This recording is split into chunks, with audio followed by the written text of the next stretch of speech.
What's up, STS Nation, and welcome to another episode of Surviving the Survivor, the podcast that promises to bring you the very best guests in all of true crime. Usually we go live a little later, but today, because of my kids, we're doing a lunchtime live because daddy's got to be somewhere later on, and being a daddy comes first. Otherwise, I get yelled at. So today we are diving back into the Lori Vallow Daybell story. She, of course, is the so-called Doomsday Mom, set to go on trial for murder in just a few weeks' time in the beginning of April. It is the incredible story of an attractive, seemingly loving mother, a devout member of the Church of Jesus Christ of Latter-day Saints, who becomes involved in the deaths of as many as 5 people, including her own children.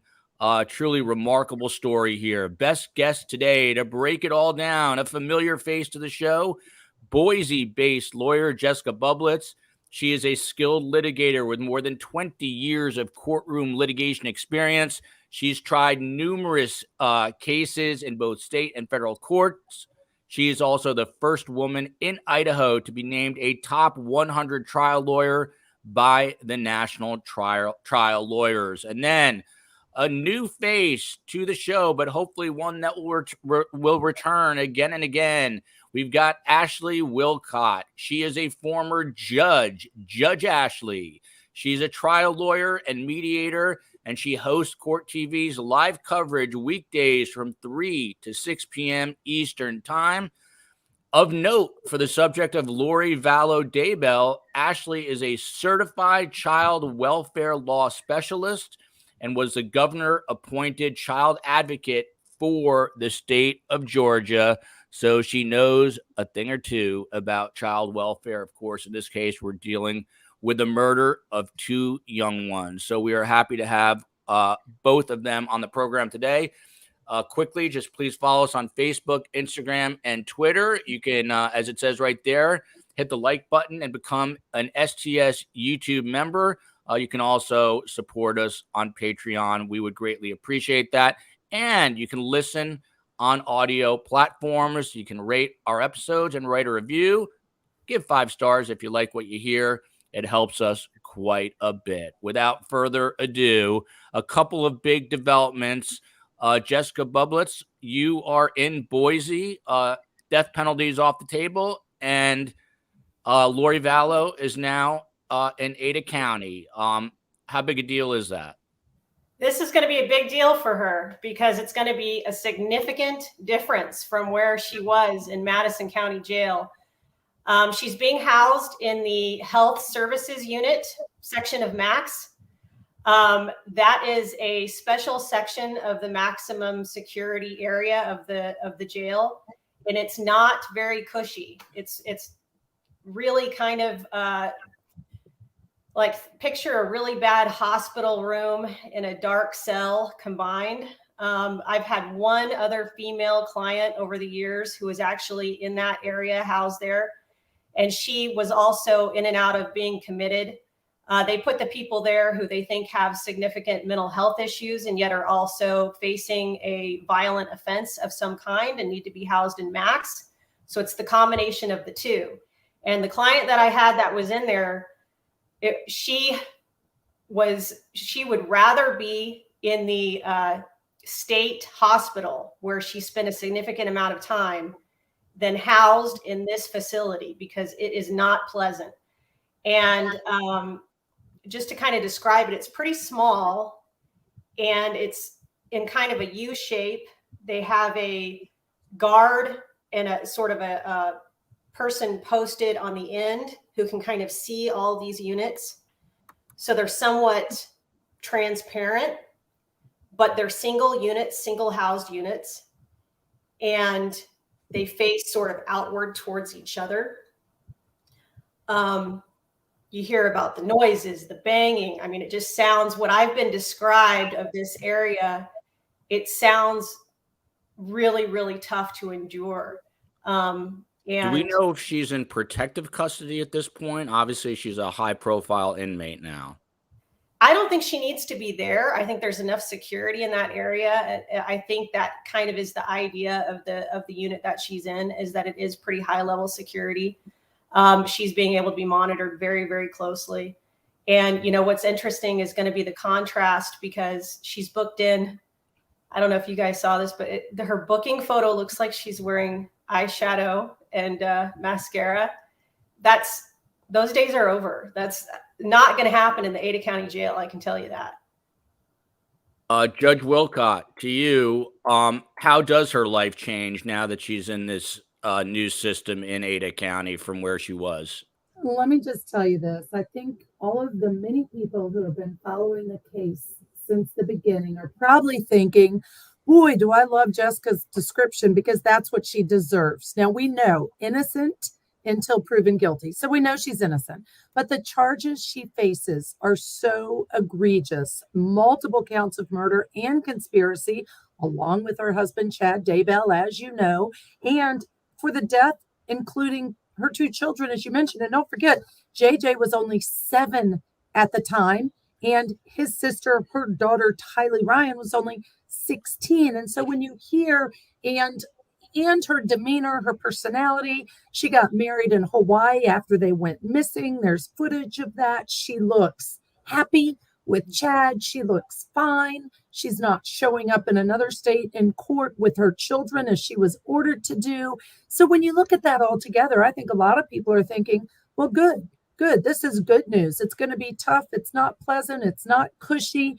It is going to change for her, but it might be a really rude awakening for her to recognize this is jail. This is your life at the moment. And maybe people are thinking, maybe it's what you had coming. I'm not saying that it's right given she's presumed innocent, but I am saying it's a different jail. Jails are different in every county and every state, and they are what they are. And Judge, let me follow up with you. So you are a certified child welfare law specialist. You were even appointed by the governor to be a child advocate for the state of Georgia. How much does it sting knowing that 2 children were murdered in this case? And so many people write to us and say, how could you kill your own children? We obviously just covered the Alec Murdaugh trial. How common or uncommon is it to kill a child? But let's start off, first of all, just by, seeing it through the lens of a child advocate.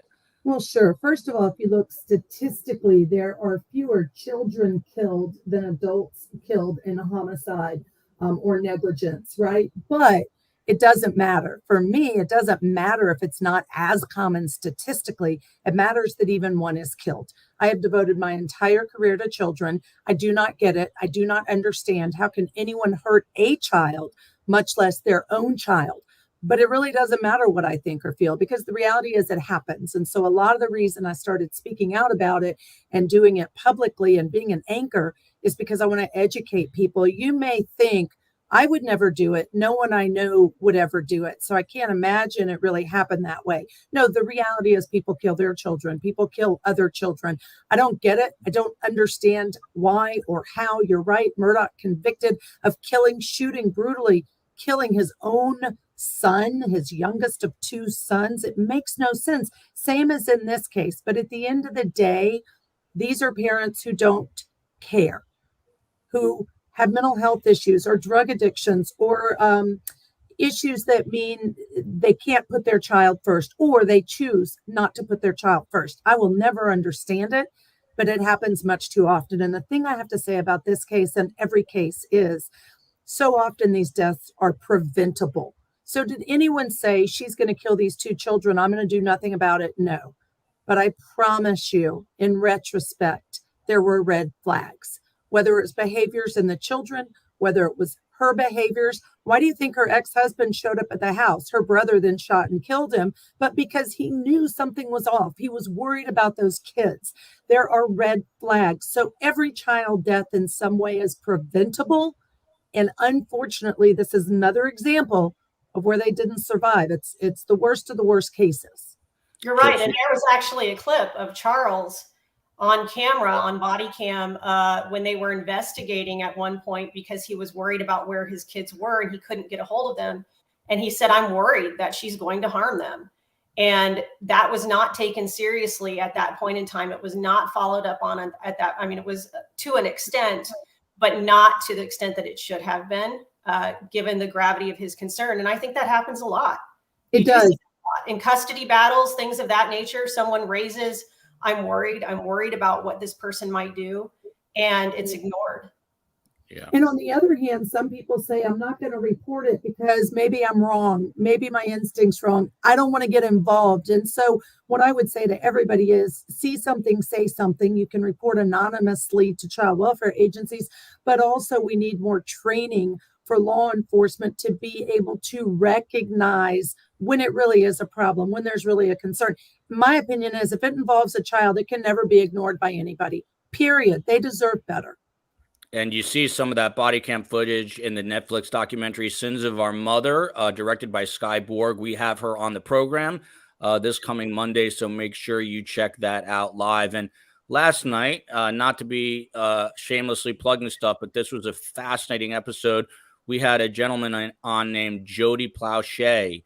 It is a very famous case from 1984. He was sexually assaulted, abused, molested by his karate teacher.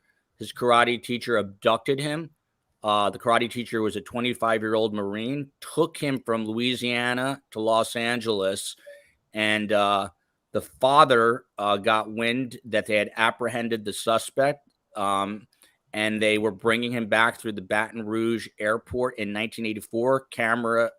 News crews were there with their cameras, and Gary Plowshay, the father, took out a gun. He was hiding behind a payphone and shot the perpetrator point blank in the head. It was a murder seen by millions. And we had Jody on the show last night. He was interviewed by Dr. Ann Burgess of Netflix Mindhunter fame and Dr. Gary Bricado. So if you missed that, it is definitely worth a watch. And it just goes to show how there are a lot of people out there who are intent on harming children. And you've got to be protective, not crazy, but protective. Astra here writes, controversial opinion. I'm glad the death penalty is off the table. Let her rot in prison. Lori Vallow, that is. She will spend the rest of her life realizing that her God won't rescue her from the consequences of her own sick actions. And then a very nice, very needed comment here from my knit saloon. Greetings from a snowy northern Sweden, which sounds nice and serene. But let's get to the death penalty. Lori was in court last week, and the judge said he was going to rule, and Judge Boyce sure in fact did that, ruling, taking the death penalty off of the table. Jessica, were you surprised by this? I was very surprised by this. I called this one completely wrong. I thought there was no way he was going to do this. No way that this was going to be the remedy. But you know what? I listened to his ruling and why he did it. And he didn't do it to do any favors to Lori. The reason he did it was because his case is in such a bad spot that he was trying to save the case. And the reason he felt he had to do it is because of the speedy trial issue. She has not waived speedy trial. And as I said before, I knew he was concerned that this case could get dismissed because of a violation of her speedy trial rights on appeal. And he said as much in his ruling. He said, I'm worried. Well, I don't know if he came right out and said it that way, but he said there's a heightened scrutiny on death penalty cases for constitutional violations, right? So what that means is he was worried that on appeal, because of the fact that none of these continuances have been at the request of the defense counsel or on her behalf, it's all been error by the state. It's all been state's delay, state screw ups.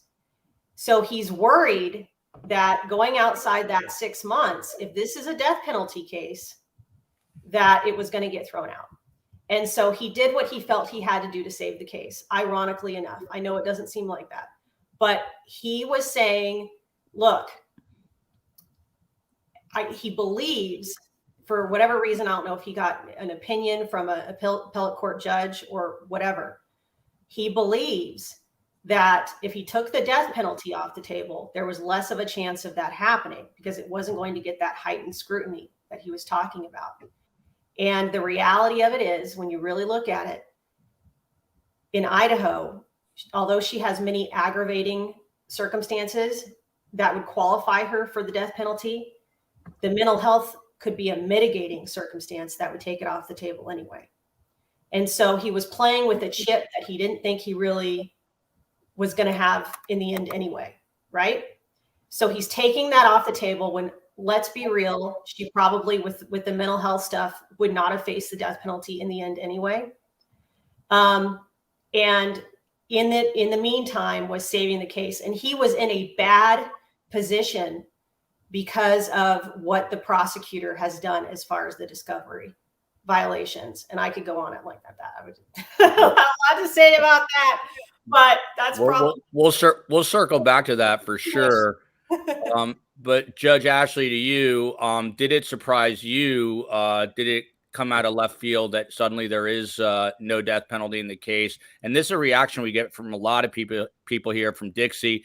If this doesn't call for the death penalty, I don't know what does. How do you respond to her? Well, two things. Number one, no, I wasn't surprised at all. It qualifies. I agree. It's a case that qualifies for the death penalty. And I understand the sentiment of this is the worst of the worst. If she's convicted, what should be death penalty if this one shouldn't? But I also agree. I think it was the safest route for a judge, because if you're looking at the case, the appellate issues, the last thing you want to do is do something that you're afraid is going to trigger an appeal that a defendant who's been convicted might win and you start over again. That's traumatic for the victims, for the individuals who have to testify, for everyone in the case. And so as a judge, you really have to weigh those things. And I felt like the mental health issues that we're aware of as to Lori Vallow could also serve as that mitigating factor that Jessica just mentioned, and meaning the death penalty might not apply at the end of the day anyway. So I think, and I don't mean this as a criticism, I think it was the safest route to go, because justice is not, okay, it's the most horrific, she's convicted, death penalty qualified, it needs to be a death penalty case, but rather also what brings justice ultimately. And if you can have, if there's a conviction stay in place, society be protected, and she stays in jail the rest of her life, well, then you've prevented some of those unnecessary appellate issues that could come up and shake that all back down to the ground. So I'm not surprised, but I think it's a safe route to go. And Harold, who's anything but dull and is a friend of the show, writes, no more cosmetics for her. That might be worse than the death penalty for her. Everything is relative, I guess. This comment hit me in a strange way. Patricia Burns also tunes in very frequently. Imagine the terror Tylee was experiencing when she became aware that her mother's evil intention had turned towards her. So very tragic. It is easy to kind of lose sight about what may have been going on in their minds, and it must have been horrific. Over the Moon writes, Lori might be detached from her guilt, but she's not insane. She knew exactly how to manipulate and lie to get what she wants. Followed by this comment here from Brittany. Is that my favorite judge I see? It sure is. And she is on Surviving the Survivor, and we're happy to have her. So thank you so much. And it's great to have Ashley Willcott here. Ashley, we posed a question when we had Jessica on last time, basically asking, is Lori Vallow Daybell mentally ill or pure evil? I'd like to get your take on that, especially now that the death penalty is off the table. But what about that? Is it a combination or one or the other? So before I give you my true opinion, I want to start with just a reminder what everybody really knows who's involved in true crime and watches and listens to true crime. And that is, it's a very different thing to determine if someone is competent to stand trial or not, to understand what's going on and assist in their defense when they're criminal charges, versus mental health diagnoses. And those aren't the same thing. So I would suggest, does she have mental health diagnoses? Sure, she might, but I struggle to differentiate that from evil, right? Because this action was evil. You don't, if convicted, you don't kill children, your own children. You don't murder anyone, right? But the egregiousness, the heinousness, where they were found in the husband's yard, the way their bodies were treated. Specifically, I want to point out the difference between JJ and Tylee and how they were treated differently in their bodies and the disposal. All of those things, it's heinous, it's evil, it's horrible. There's no good word for that. And I think even mental health diagnoses can't take away from the fact those were evil behaviors or actions. I want to get into also with you guys in a few moments the defense strategy, Jessica, since that's what you do for a living and what they might be attempting to pull off here. Astra writes, she's mentally ill, but she knew what she was doing, and it's no excuse. Jessica, here, Peggy writes, the problem with the death penalty is some people won't vote guilty, even if they think a person is guilty, because they simply don't like the death penalty. How true a statement is this? I don't know if that's true. I've heard that. I think that the sentencing phase is separate than the trial phase. And I think in a case like this, especially in Idaho, which is a pretty conservative state overall, even Ada County, which tends to be fairly moderate, you're going to have a jury panel that leans more conservative than the majority of the country.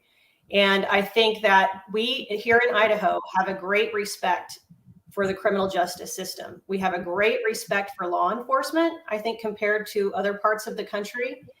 And there is a tendency to, if the person is proven guilty beyond a reasonable doubt, there is absolutely no hesitancy to make that finding, if that makes sense, regardless of punishment. And then then you will have the punishment phase. Or you would have. That's been taken off the table now with the death penalty. So we're not going to have that phase 2 that we would have had if the death penalty was still on the table in this case. The sentencing will be like a normal sentencing where the judge takes information and makes a decision on the sentencing. I mean, it's pretty obvious what the sentence would be, though, right? I mean, it's going to be life without parole if she's convicted. I mean, that's a no-brainer. But so I don't think here that's true. I think that if the death penalty had been on the table, if she was found guilty of this, people would have absolutely no hesitation of actually deciding that, in fact, she is guilty, regardless of if that death penalty was in the back of their minds. Tim writes, special place in hell for those who kill their children. I would have to agree with that. We've got the UK here, peppermint tea. That is an appropriate name. And then Alec Murdoch, Judge, I'm curious your take on this. Alec Murdoch killed his wife and son because they got in his way to money and reputation. Lori killed via Alex, her bro, and orchestrated the murder of her children because they got in her way with Chad. Are there eerie similarities between these two high-profile cases, arguably the two highest-profile trials that will take place this year? I think you just pointed out the best, most cognizant, that's not the right word, but the biggest similarity, and that is they got rid of their kids because they got in the way. They got in the way of their relationship. They got in the way of their money. They got in the way of what they wanted to do, right? That parent decision to say, nobody's getting in my way, including my own children, and somehow justifying, I'm just going to get rid of them because that solves all my problems and I can move on my merry little way. And I still have to go back to the video that most people have probably seen of her. She didn't say much, but her children were missing. And she was in Hawaii happily, according to the look on her face, getting married. So yeah, I think Alec Murdoch and Lori Vallow both decided, I'm getting rid of my children because they're in my way. I'm getting rid of my ex because he's in my way. And that way I can do what I want. Right. And that's what makes the defense. You're asking about how do you defend this? I mean, that is, she's hitting the nail on the head of what makes defending this case so difficult. Just like Alex Murdoch, his behavior is what made defending him so difficult. Here, her behavior is what makes defending her so difficult, because even if, guilty or innocent of her being involved, She did not act like a mother. She did not act like somebody who gives a crap that her kids are even gone. So a lot of people speculated during this time frame, when you're talking about Hawaii, when the kids were just missing and they hadn't been discovered yet, people thought, well, she's given them to, a family somewhere. These kids are off. She knows where they are, obviously, because she doesn't seem concerned. She's just not telling anyone. So we were thinking, just in those initial court charges that she had for abandonment, produce the kids, tell them where they are, Lori, because her behavior didn't fit with somebody whose kids had been passed away or were even really missing or anything. She wasn't devastated. She wasn't concerned. And that's the problem with her, right? That's the disconnect that everyone is seeing, even with the makeup and the curled hair and all of this. What's aggravating about it, her kids are deceased. And she comes across as being more concerned about image and things like this, her own looks and smiling, and your kids are gone. And where's the grieving? Where's the emotional impact this has had on you? And why aren't we seeing that? And that's where you ask about evil and what's wrong with her and all of this, right? Regardless of guilt, or something's wrong with her. And that's what it comes down to. Yeah, I think defending this case is difficult. And that's why I think she's in control of the ship here. I think she's the one telling her attorneys not to raise or not to put in notice that mental health will be a defense to an element of the offense. Because the only chance she would have had is to raise mental health as an issue that she couldn't actually form the intent for them to die, or wasn't cognitively really aware of what was happening, that she doesn't connect because she doesn't get it. That would have been your only real defense. Is it a great one?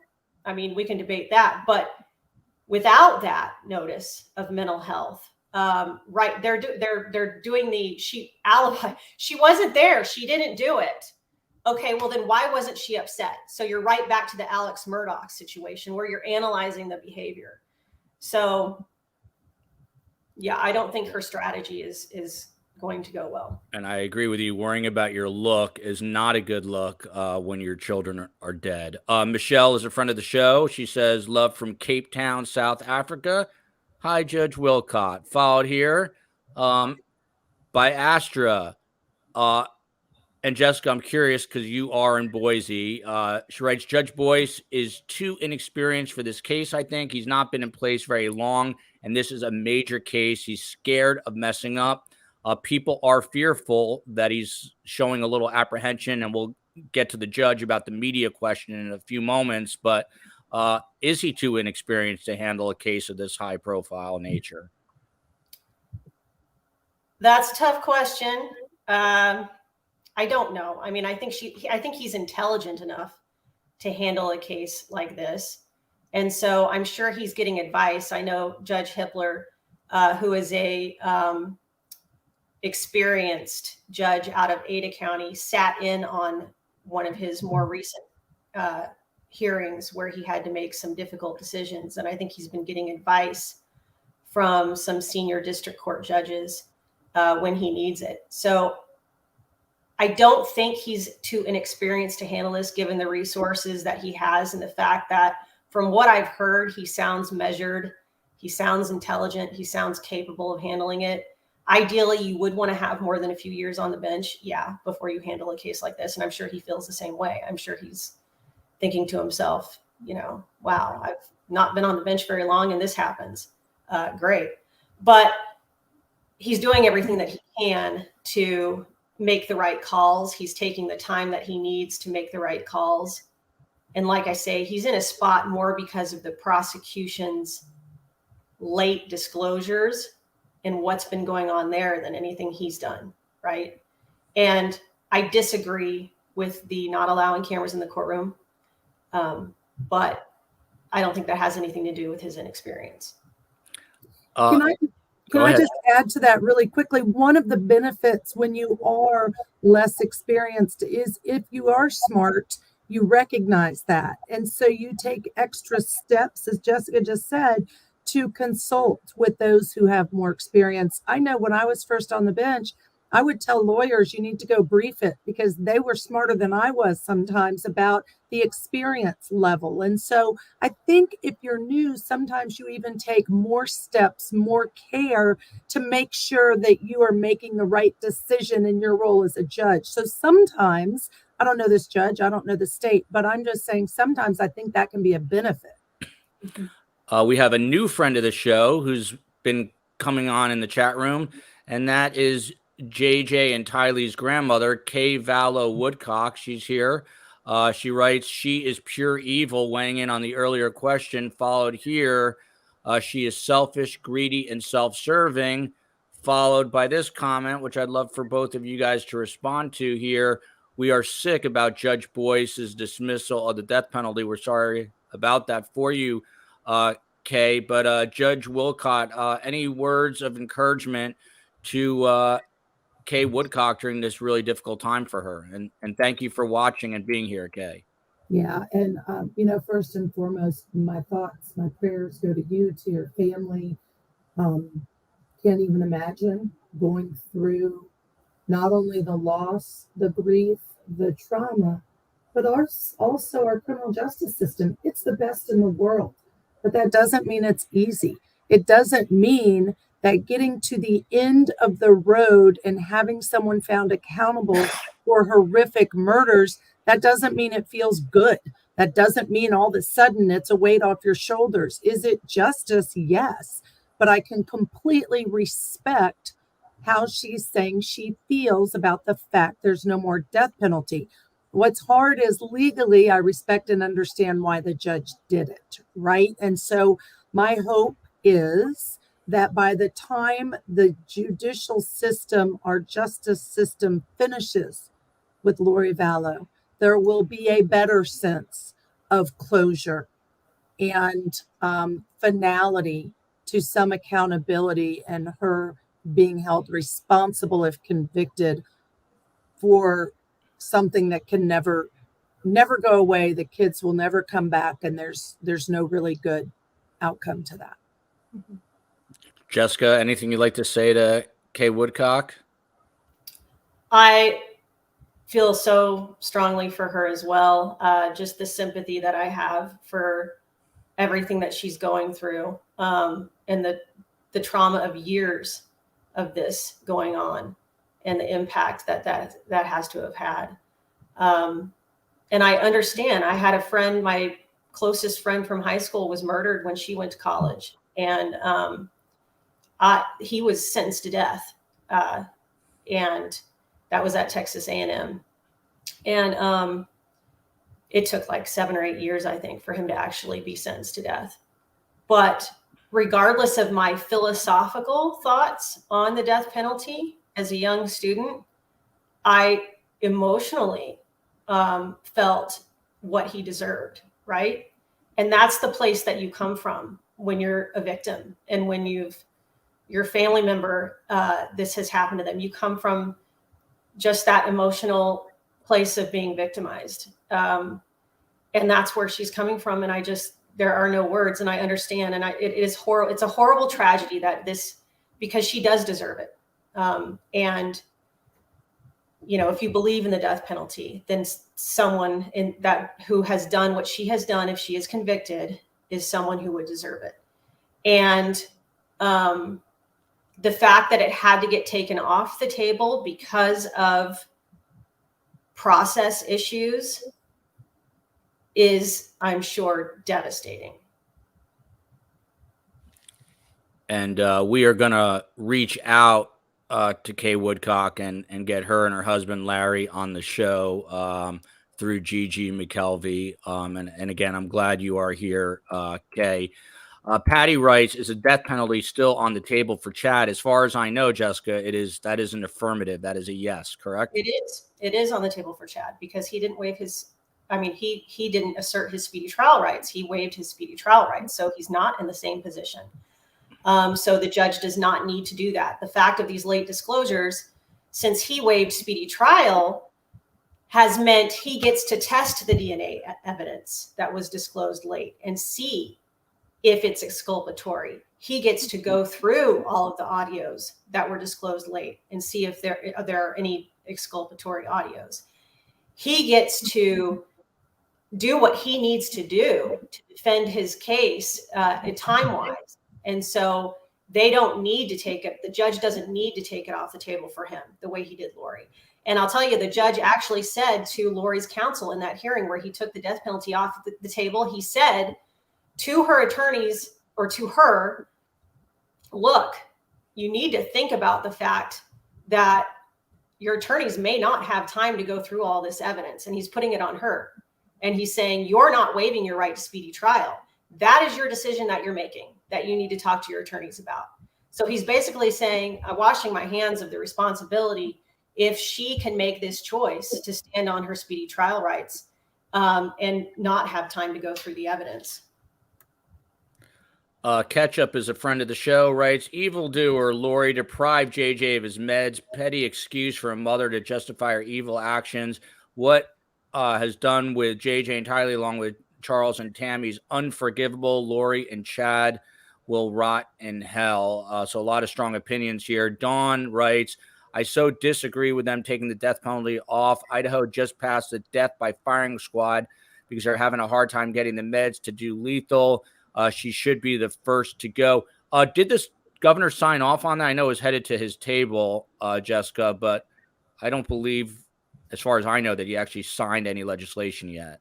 I have not heard that he signed the legislation yet either. But it was passed because, as your viewer stated, they are having a difficult time in Idaho getting the chemicals from the pharmaceutical companies to do death penalty, to use those chemicals for the purpose of the death penalty.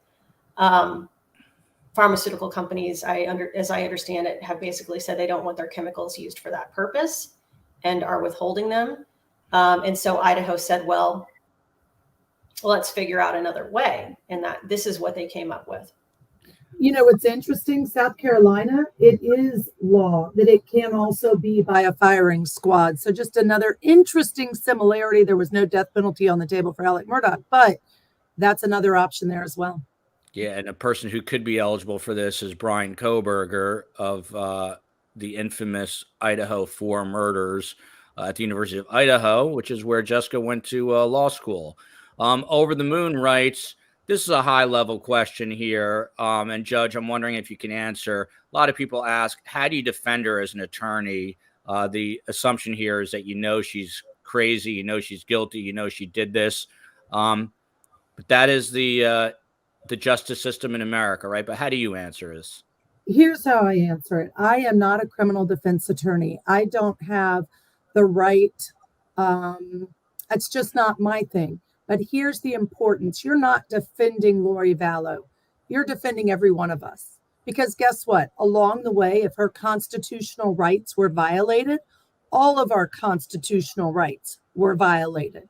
So yes, she's the worst of the worst, but she's entitled to zealous representation by an attorney. And I want that as a judge, as a person, as a United States citizen, because if she doesn't get it, it's a slippery slope. None of us get it. And that's how a defense attorney, a good defense attorney, defends her. He's defending her rights, which affects the rights of every one of us, or she defending the rights. And I'll tell you, it depends on what the evidence is. And we don't really know right now what the evidence is of her. What are the statements made? What is her participation? I know Chad, in one of his hearings, his attorney said when they were trying to get the cases separated, he implied that there was evidence of Lori's involvement or statements against her that made her look more culpable than Chad somehow. And so it depends on what that evidence is. We don't know what that evidence is. But ideally, her attorneys are able to say, you know, she wasn't part of this. This was all Chad. This was all Alex. This was all other people She didn't have any knowledge or participation in it. Again, that's a really tough sell, obviously. I mean, given everything that we know and everything that we've seen. But I mean, I think that's the only, if they're using an alibi defense and they're using a she didn't do it defense, you have to work with what the evidence is and see what actually links her to the crime and cast doubt on that. Roxy Shante writes, what is going on with Idaho lately? Joel, you rock, best guest. Keep me glued to your show. Happy to have you here. But obviously, these two high-profile cases, Brian Koberger, of course, being the other. Yeah. Judge, can I just respond to that for a moment? Sure. It's, as an Idahoan, all right, Kohlberger was not from Idaho. Kohlberger was from Pennsylvania. He came to Idaho and victimized us from Washington. Okay. So what is going on with Idaho? Idaho is being victimized. There you go. I like it. I like you standing up for the state. You are 100% right. He came from Pennsylvania. Idaho is being victimized. To you, Judge, I'm curious. Judge Boyce also said, hey, not letting cameras in here. And what I'm going to do is allow an audio stream, and you're going to have to pay a lot of money for that audio stream. How do you feel about that in a democratic society where people want to be able to watch the justice system play out? Catch up rates. Kay and Larry Woodcock, we are with you. But what about the fact that the media and the public is in essence being shut out from at least a visual presentation of the case? I know that Kay Woodcock is not happy about it. How do you feel? All right. So a couple of things. I'm smiling because I'm an anchor at Court TV and we show trials gavel to gavel. So certainly I do believe in TVs being in the courtroom. But let me tell you, historically, as a judge, at first I didn't. When I first was on the bench, I said, this is a terrible thing because I don't want attorneys acting differently. I don't want people to not get a fair trial because it's being televised and because they're paying attention to that. But I have to tell you, I'm in a whole different place. Of course, we know courtrooms are public, absent some certain circumstances, like a young juvenile not charged as an adult. But courtrooms are public. The public has a right to see. High-profile cases, courtrooms get full. How can the public watch when courtrooms are full? I think that they should be televised. And any of the concerns about a case being televised, for instance, if there's someone who's an undercover police officer testifying and it's going to affect his or her safety if you show it, there are ways to prevent witnesses from being shown, juveniles from being shown. And so while I appreciate the audios being allowed, I don't think it's far enough. I personally, yes, absolutely think TV should be allowed their public trials. And I'm glad you said that because some people have said public just means open those courtroom doors, right? Well, maybe 200 years ago, 300 years ago, that is all it had to mean. But now when you have interest of people who can't fit in the courtroom, I'm there every day on a case, every single day practically in Ada County Courthouse. And I'm not going to be able to necessarily see this trial. And because it could be full, because I may not be able to come in at the certain time or get on the list or whatever. So how is that public? And the fact that they have the doors open and people who are interested, now we live in an electronic community and we can't simply say that it's public because we're allowing the doors to be open when we're not allowing cameras in. And that right, that's a constitutional right to a public trial. It's his right. Or it's the defendant's right. It's also the right of the public themselves for various reasons. It ensures fair justice. That's the point, is that having people able to see what is going on in their justice system enables fairness and promotes open, good decision-making. I can tell you as a practitioner over the years, the times when there have been bad decisions that I most disagreed with have been in the secret proceedings or in the proceedings where nobody gets to see. Because why? Because nobody is able to influence the judge or the decision makers, et cetera, to keep them fair and to see that they're doing the right thing. And if they don't think anybody's looking to see if they're doing the right thing, their guard is down. The decisions are not as good. It's just human nature. It shouldn't be that way, but that's how it is. And so the fact is, we're not letting these cameras into this courtroom. I don't understand it. I don't think it's right. I 100% disagree with this decision. And let me just, first of all, Jessica, what a guest. I mean, that was said so perfectly and eloquently, but I also have to add this as a judge, from my perspective, as a former judge, I'm not a current judge. As a former judge, I feel like, you know what? So I'm under scrutiny. That's okay. Because one of the most important jobs you can have in a courtroom is to be the judge. And I should be under scrutiny because my decisions should be based in law. My decisions should be fair. And if they're not, then fine, bring me the scrutiny. So I think that cameras do ensure what Jessica just said about it. It raises the bar. It holds us accountable for everything we're doing in that courtroom. And I think that's what every defendant deserves. And I have a feeling you're going to see Jessica Bublitz on Court TV once this trial starts between 3 and 6. Right. I bet you do. Julie I writes, do you think the death penalty, Jessica, being off the table, that the jurors will find it easier to get a guilty verdict knowing that the jurors don't have to carry the weight of the death penalty decision? That's an interesting take. I think in Idaho, the jurors would have found her beyond a reasonable doubt regardless.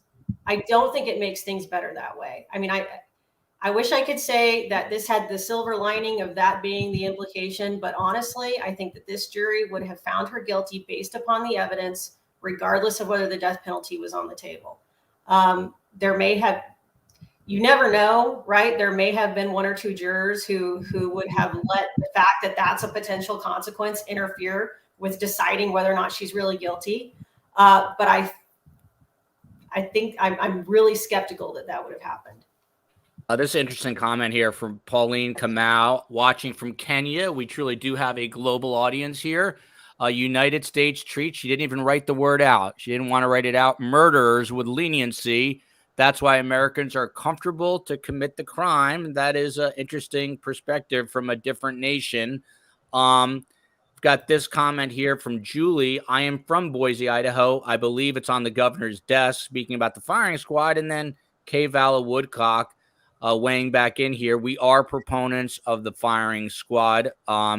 She, meaning Lori Vallow, will not be receiving that because the death penalty is off the table as of right now. Jessica, I know you highlighted some aspects, but just to sort of sum it up in a couple of sentences, she's a difficult client to defend. What would be, I don't know, your primary 2 or 3 defense points if you were hired by the family to defend her? That it was someone else. You have to point at who was responsible if you're going to say it wasn't her. And then you have to explain the behavior, which, again, just like the Alex Murdaugh case, they were not able to do.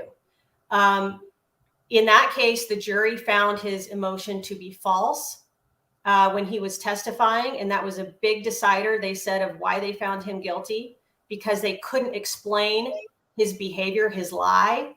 Same thing in this case. She lied about where her children were. And that's a lie that's going to be very, very difficult to get around with her behavior. And she's not going to be trying to fake it like Alex Murdaugh did on the stand. I don't see her getting up there and crying and trying to do emotion, because we haven't seen any of that from her so far. So yeah, they have their jobs cut out for them as far as defending it. I think that this is a very highly likely going to result in a conviction. You just sounded like Jim Griffin in Closing Arguments, where he just lost all confidence and all steam there. Jeannie Castillo down to the reality, right? It gets hard. It gets hard to defend someone that's. It's hard enough to defend someone who's guilty, but someone who's guilty and absolutely crazy, that's a whole other story. Jeannie Castellano is a friend of the show. She writes, Chad is the leader telling Lori that her kids are zombies and no longer themselves. Then why are all Chad's kids alive? And well, not one of them became a zombie. People have said to me it's because his kids are grown up. These kids were more vulnerable. I don't know if there is an answer to that. Judge, if you want to weigh in. And by the way, Beth writes, love Judge Ashley. Any idea why his kids are alive and hers are not? Well, I appreciate your viewers, first of all, and listeners. But sure, I think that goes hand in hand with not forgetting that he's charged with murders as well as conspiracy to commit murders. And I think that sometimes it's the opportunity right? He had an opportunity to be with a woman that I would argue he manipulated, he in part controlled, still her own actions. It's not that she's not culpable for it, but that he chose to act in a way that benefited him. And at this point in time, he didn't want children in his life, is my argument. And he is charged with killing his ex-wife as well. So why did it happen now, timing wise? I don't know. I think it could have just as easily happened to his children when they were younger. But it's opportunity, it's timing. This is what he wanted now, and he had to get rid of those kids. Right. And why did this occur to her? Why did those things? I mean, it's the same thing that we're seeing throughout this pending trial.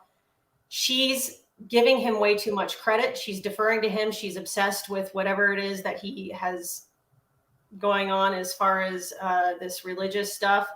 And she buys into it completely. She buys into him completely. And she doesn't seem to question any of that, because even throughout this pending trial, she asked to be able to have a joint session with their attorneys where they strategize together, right? She thinks she's in this with him. And he didn't join in that. He didn't ask to strategize with her. And he asked to sever their trials. He says when he's asking to sever their trials, he has evidence against her. He is not tracking with her the way she is tracking with him. And I believe that she has not been questioning this. She has not been questioning him. She is blind to all of this to a degree. Doesn't take away from her culpability in any way from a jury's perspective. But that's a point to it. She's not seeing what he's doing. She's not seeing the wool being pulled over her eyes as far as his whole thing that he presents. And K-Val Woodcock weighing back in here. I now feel Judge Boyce dismissing the death penalty is the same as telling the world it's okay to go there to kill your children, sending the wrong message. And by the way, Lori came from Arizona, to Jessica's point about Idaho being victimized. And you see people upset. Astra writes, I'm so angry for the family, like Kay Woodcock and Larry Woodcock, that they won't be able to watch or will have to leave their homes for months to watch. That pisses me off. And Gigi McKelvey, who's on the show frequently as a guest and has followed this case as closely as anyone, she did the math, and something like a 10-week trial at the rate Judge Boyce wants to charge for those audio streams, it will cost an average person something like $6,000 to get the audio streams. And that is a ridiculous price for an average person to pay just to be watching a trial. And here's another comment from Kay. Boyce is hiding everything he can, sealing docs, no cameras, no live audio. It is not a public courtroom. He's hiding and is not the reasons he is given. So Jessica, here you can tell that tempers are running high. Obviously, the Woodcocks are unhappy, and understandably so. Do we know there was also motion at the same time that the judge said he would rule on the death penalty by the defense to dismiss some evidence because something like 5,000 pages of discovery came to them very late. Did Judge Boyce rule on dismissing any of that? And if not, how? And I think I asked you this last time. How do you go through all this discovery in such a short amount of time? Well, that's the problem. And I haven't seen that he's ruled on it. I think he said he was going to rule within a day or two. And if he has, I haven't seen the results of that ruling, and I'm not aware of that. I'll be interested to know what he does do with that. I've always said that was one of the remedies, is to simply throw out the evidence of these late disclosures. However, as a defense attorney, you still have to go through it all because it may help your client. And so regardless of if he decides that the state can't produce it in their case in chief, you still have to go through it. And it is a short amount of time. And that's why he's telling Lori's attorneys, look, think about this, because you're going to trial in 2 weeks, and she's not waiving her right to speedy trial.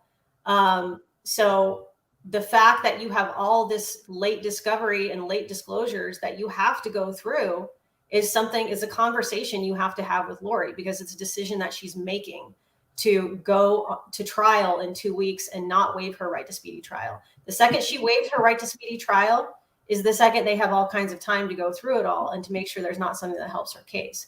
But she's not waiving that right. And so I don't know if If her attorneys think that's strategic and that in the end, maybe they still have a constitutional challenge on appeal, even with the death penalty taken off the case, I don't know. I think that now that the death penalty is taken off the case and they're not having that heightened scrutiny, I'm skeptical an Idaho court would dismiss this case on appeal. So I think that's not the best strategy. It's not the wisest way to go. Defend the case, give her the due process, set the trial out, waive the speedy trial right at this point, or find a way to go through it all. Hire all the paralegals you need to tell you what's in there, one or the other. Can I just add to that? Sure. In the Alec Murdaugh case in South Carolina, they did the same thing. He too, just like Lori Vallow, did not waive his right to a speedy trial. And we talked a lot about the fact it seemed very strategic. The prosecution was stumbling through a lot of the case. Now, of course, they secured the conviction for the murders, but I'm suggesting I do think that everyone needs to remember it's a strategic decision. I'm not saying it's the right decision or the best decision. And defense attorneys may have to change their strategy. They may have to say, well, death penalty's off now. So now we're going to allow a continuance so we can actually get through all those pages that we do have to get through. But a lot of strategy around it as these decisions are being made, at least in my opinion. Language of Horses writes, the judge is playing God. Some people do feel that way, I guess. Michelle Pretorius, not to be confused with Oscar Pistorius. I'm so pleased with the earlier live, Joel. Your usual time is at 1 a.m. in the morning, South Africa time. Great guests as always. Daddy has to do a kid thing tonight, so we're doing it earlier. So unfortunately, Michelle, we're going to go back to the usual time. We'll have to keep you up late in South Africa. Followed by Catherine Regier. Love these ladies. Mahalo, Joel. What is not to love? We bring you the best guests. One more issue to cover today, and then we will get back. Hang on one second here. Tara writes, I'm just curious here. Is there anything that can be done to sway the judge's decision on cameras in the courtroom, Judge? So first of all, for everyone's awareness, there is a consortium, AP, who do file the motions asking for cameras to be allowed, taking up the issues, the legal issues, making the arguments. And so certainly there's a lot behind that. There are a lot of attorneys who are well versed in all the laws, making the right arguments. Can that order be appealed? Yes, but also it is a constant relationship with the judge to say to the judge, what if we did this? What if we did that? There are safeguards that can be taken to ensure no juror is ever going to be shown because they cannot be, et cetera, et cetera. So I would suggest there are appellate ways to appeal an order, but also continuing conversations. And Jessica may know more for the specific state and the specific judge. Kay Vallow, weighing back in here. Thanks to all of you for your support and prayers. We appreciate you more than you'll ever know, and we appreciate her. Followed here by Chris. You need to get Annie Cushing on, A Murderous Heart. She is Tyler's aunt and Joe Ryan's sister. She is tracking the evidence and is just amazing. And I know that Steve Cohen has reached out to her, and maybe we can get her on with Kay and Larry Woodcock. That would be an interesting show. So we will work on all of that. A final issue to cover and then some closing thoughts because we have to let the judge get back to court TV. Her day job, but jury selection's coming up, and I am learning, even though I'm not an attorney, but doing this, that you don't necessarily want to select your jury. And Jessica, you may have even been the one to say this, but you want to make sure you're excluding jurors you don't want on your jury. So Jessica, who are you looking to exclude if you are working on behalf of Lori Vallow's defense? Who are you looking to exclude on the jury?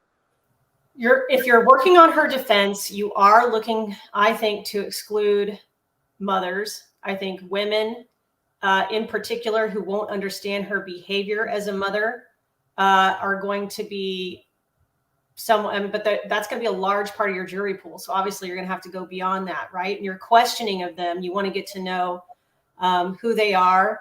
And like I said before, it depends on your strategy. And to me, I can't tell what the defense strategy is right now without going towards the mental health aspects of this case, it's difficult to tell what exactly their strategy is going to be and because that's what determines who you want off your jury. If your strategy was that she was unable to understand or was unable to form the necessary intent to conspire or the intent to commit the crime because of her mental health defects, then you might be looking for people who don't believe, you're trying to strike people who don't believe in mental health as being an issue for the case, right? Who think regardless of mental health behavior or understanding that they're not going to ever say that that person isn't culpable. And so when you question them, if they say, look, regardless of mental health, I'm never going to find that someone didn't have the intent to do this, then you're striking that person. So it depends on your strategy. And I just can't tell right now what that strategy is. But I can tell it's going to be, if you're looking for people who believe that she didn't do it, you're going to be hoping to get off the people who are going to be the most upset about this case. And so that's parents in general, I think. And that's quite a jury pool, right? Because you only get to strike 6 jurors. So since the death penalty has been taken off the table, and you're going to have a hard time finding only 6 that you need to strike in this case. Judge, any thoughts on jury selection, which is coming right up? Well, in terms of the who you don't want from a judge's perspective, just a reminder that there are questionnaires. Potential jurors will be coming in and filling those out for 2 days in March before jury selection starts on April 3rd, if it starts as scheduled. And the questionnaires are designed to give information that a judge can then excuse for cause. So if someone, for instance, has a disability, or if someone has a legitimate reason that they cannot serve for more than a week or whatever it is, those are other things that happen at the beginning to have jurors excused that should not be included on a jury for a case of this magnitude and length and duration.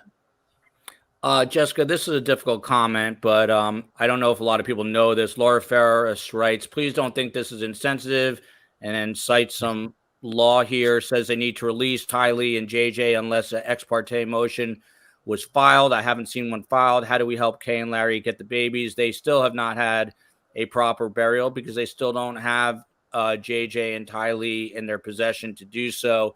I assume there's not much that can be done as this justice system plays out to work toward that. Is that right?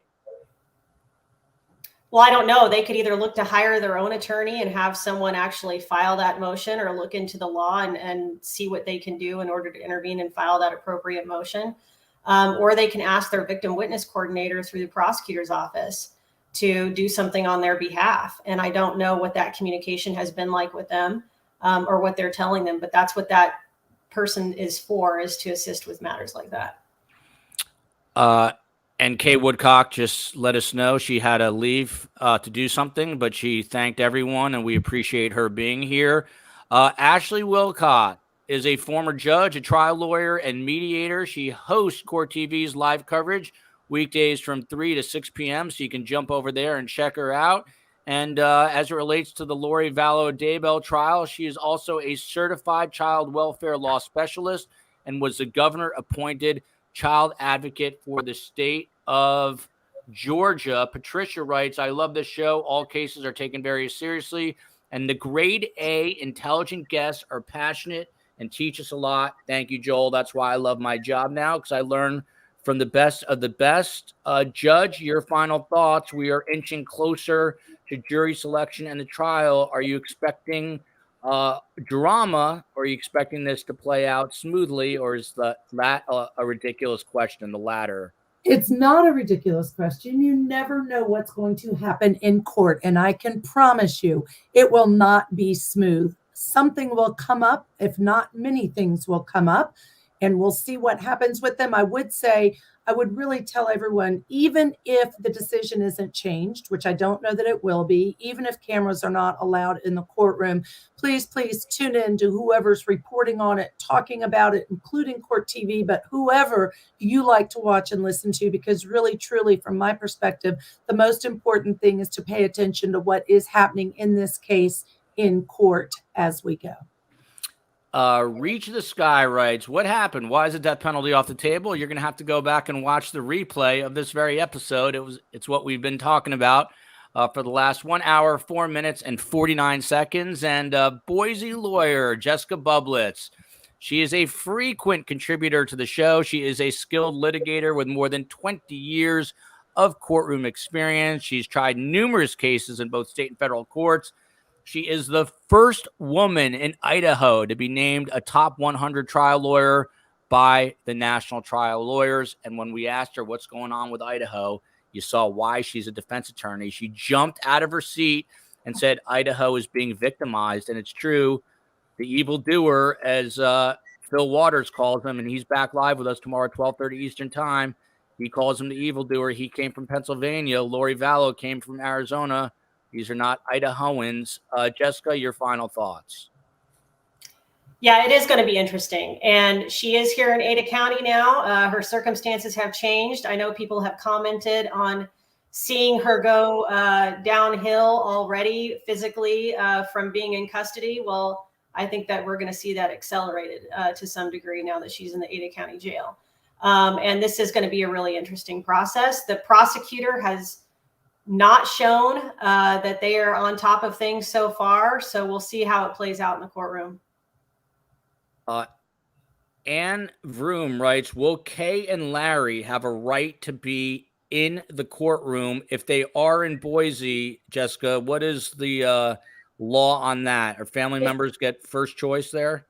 If they're not potential witnesses, and I don't know whether or not the state has them as a potential witness, if they have some information, which they might, pertaining to either character or something that they heard or something that Lori said, they could be potential witnesses. And if they are on the witness list, then they will not be allowed to be in the courtroom watching.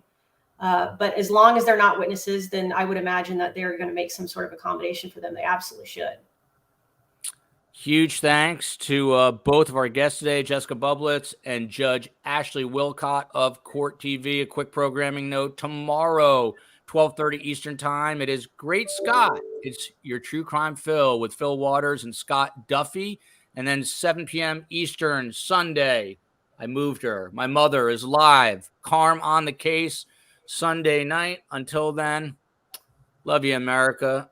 Love you, Boise. Love you, Idaho. Love you, Georgia.